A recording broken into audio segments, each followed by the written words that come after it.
Hello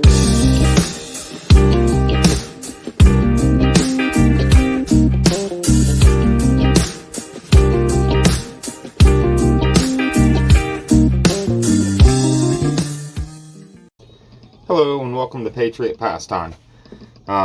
Starting a little channel here to go through the daily dealings of a gun nut and somebody who's passionate about their amendments and whatnot. Mainly this channel is just to focus on the day-to-day dealings of someone who likes to do things the right way. Little about myself. My name is Adam. May get to showing my face one day, but mainly this video is for documenting stuff. So hopefully 10 years from now we can look back and make fun of the early videos. But for now, this is all you get. A little about me. I spent 6 years in the Army and the National Guard. 10 years with one of the biggest telecommunications companies in the world. Still am there today, and specialize in the corporate field. This channel is gonna dig into firearms mainly, but may dabble a little bit into cars and some personal life. I am married, do have 2 children. They may make an appearance on the channel at some point, but for now, let's just get started with the first video for the channel. I am also going to start by saying that this is filmed in a very, very private environment, and the average person couldn't get into this room even if they wanted to. We are in my private bunker. Very few people even know it exists. The ones who do know it exists don't dare even come close to it. That being said, I take all my inspiration from, of course, Demolition Ranch. He's the GOAT when it comes to gun YouTube channels.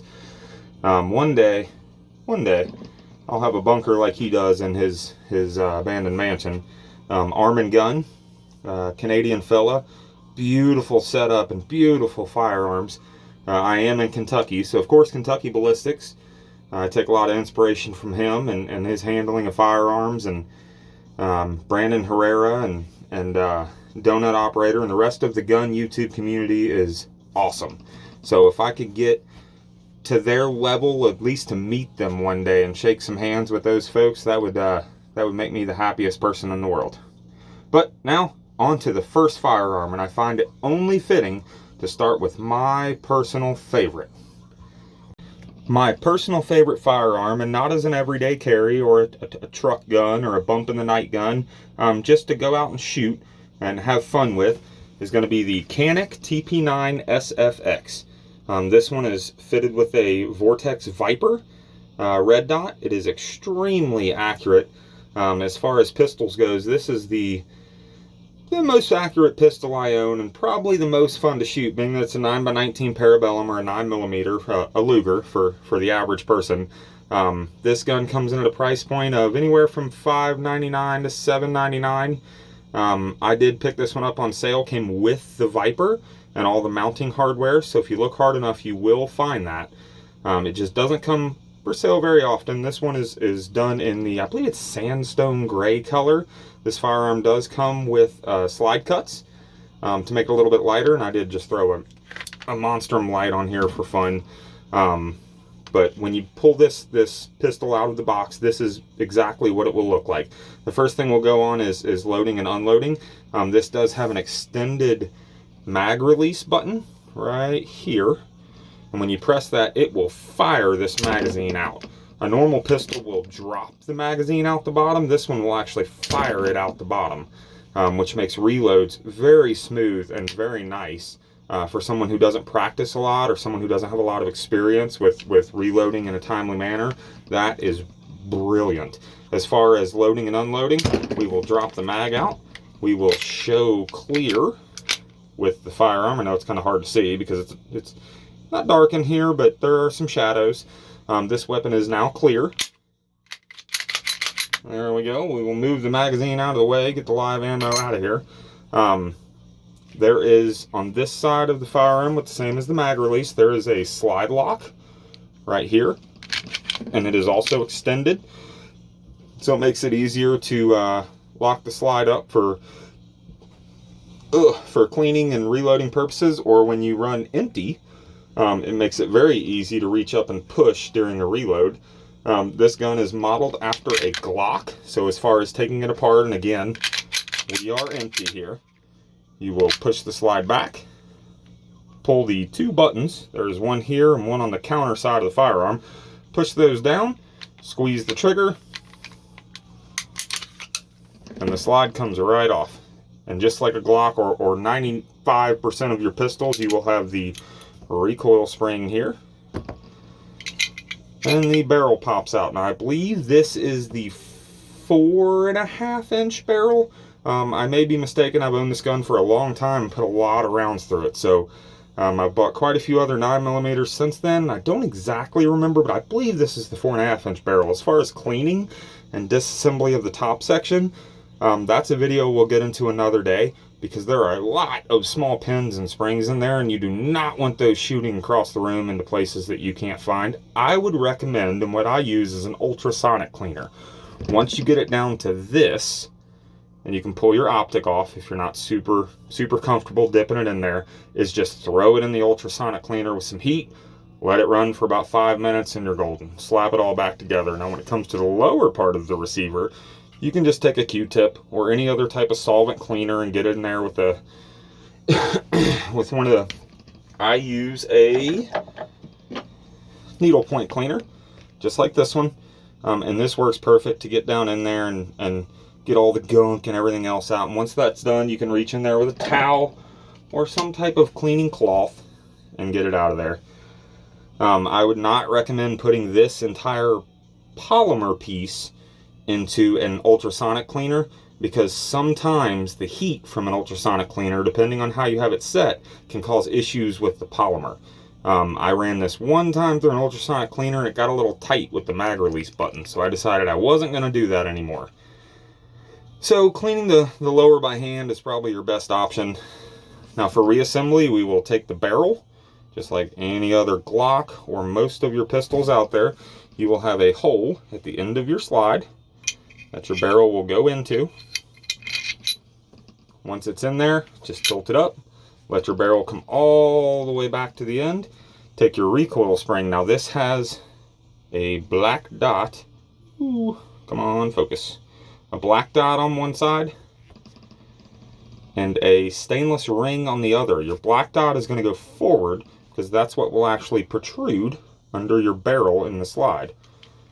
Once you get that black dot lined up close, take your thumb, push it forward, and seat it just to the second notch on the barrel past this main locking lug.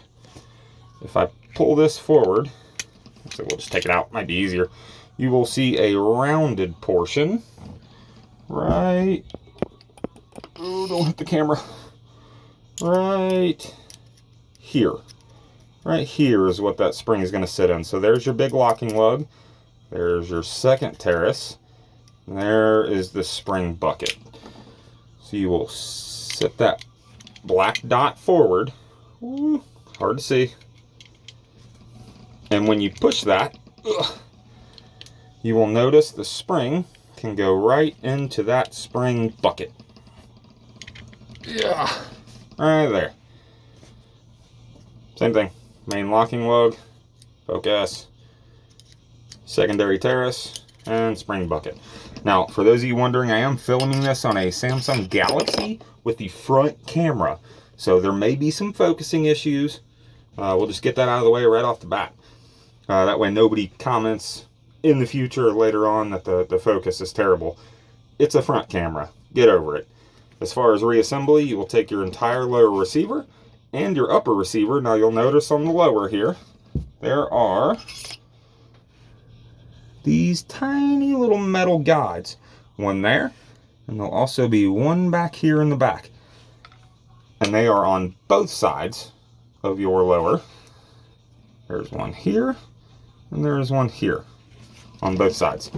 And in your slide, focus, you'll notice there are some channels, one here and one mirrored on the opposite side. Those metal guides will go into those channels. So once you line that up perfectly, just give it one good rack, and you are back together. I will leave the light off for intensive purposes. It does add weight to the gun, but that is assembly and reassembly of the Canik TP9SFX. This does have an indicator right there to let you know that the firing pin is set and ready to be fired. It doesn't actually let you know that there is a round in there. It just lets you know the firing pin is set and ready to be fired. This gun does not have a safety. It has a trigger safety, very similar to a Glock, right there. But there is no safety other than that. Once, again, we are still clear. Once fired, that red indicator will disappear, and that will not come back until you rack it and put the slide back forward. Now this gun does have a window to let you know when it is loaded.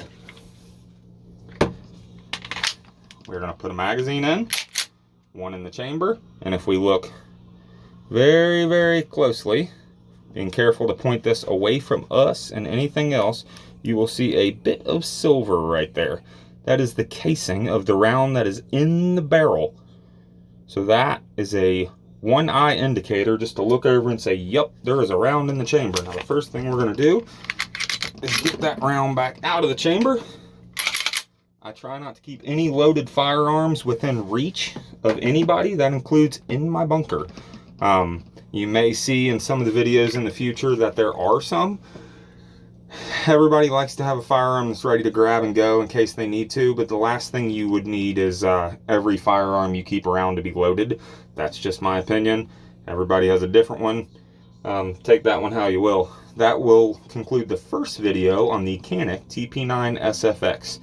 Now again, we may get a little further in depth as far as how to take the firing pin and the locking lugs and everything out of the slide, and also how to take the trigger mechanism out of the lower.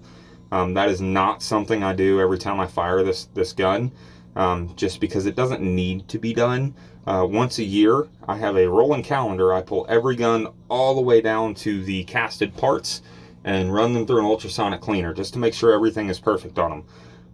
I will do that then, but I will not take this thing all the way down every time I shoot it. Just a field strip, what we went over in this video, is just fine. That's going to wrap up the first video. If you guys have a request for any firearms, I have a few, so I might be able to get to some of those requests. For now, I'm just going to keep going through my favorite and probably the most popular ones out there. Anyway, hope you guys enjoyed the video, and we'll see you next time. One thing I forgot to mention was that the Canik TP9SFX in particular comes with an 18-round magazine and an extended base plate, so these magazines will actually hold 22 rounds total. I believe every Canik pistol will come with a speed loader to make ranges easier. These magazines do have a fluted magazine grip at the bottom.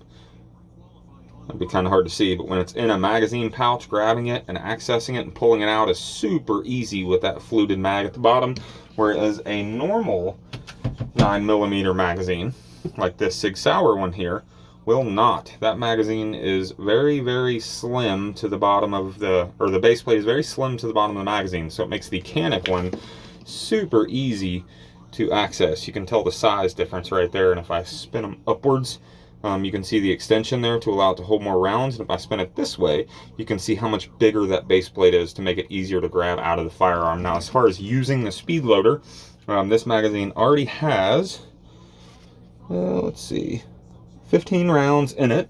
So the fact it holds 22 rounds means that the spring is not super compressed yet, but once you get up to about the 15 to 18 round count, getting a round in there is super difficult. Now these are just your standard, I believe they're 115 grain ball 9mm ammunition.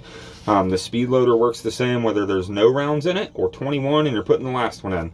You take the speed loader itself, which looks just like this, and has a notch that sticks out. Lighting's terrible in here. There's a notch that sticks out right there. So when you slide it over the magazine like that, you will take it and push it all the way down. You'll see the top round get pushed down into the magazine. You can take your next round and just sit it there. You don't have to push it too far. As you start to take the tension off with the speed loader, you cannot get the speed loader all the way out because it hits the front of the round. But once you get the tension off, you can take your finger and push that round the rest of the way in, and that's it. Now, I don't know if you guys paid attention or not, but I just did that all with 2 fingers. These 2 fingers right here. And for anybody that's loaded more than 10 rounds in a pistol magazine, you know that you will wear the tip of your thumb out trying to force a round down and back as you go.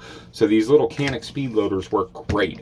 That being said, the Sig Sauer magazine that I just showed you, the Canik speed loader will also fit right on top of that and work the exact same way to push that top round down. So any double stack, single feed 9mm, this speed loader will work for, and it comes as an accessory to the Canik TP9SFX, and I believe it comes with all of their Canik competition pistols. So I forgot to mention that in the segment about the firearm, so I figured I would throw that in at the end. You guys have a good day.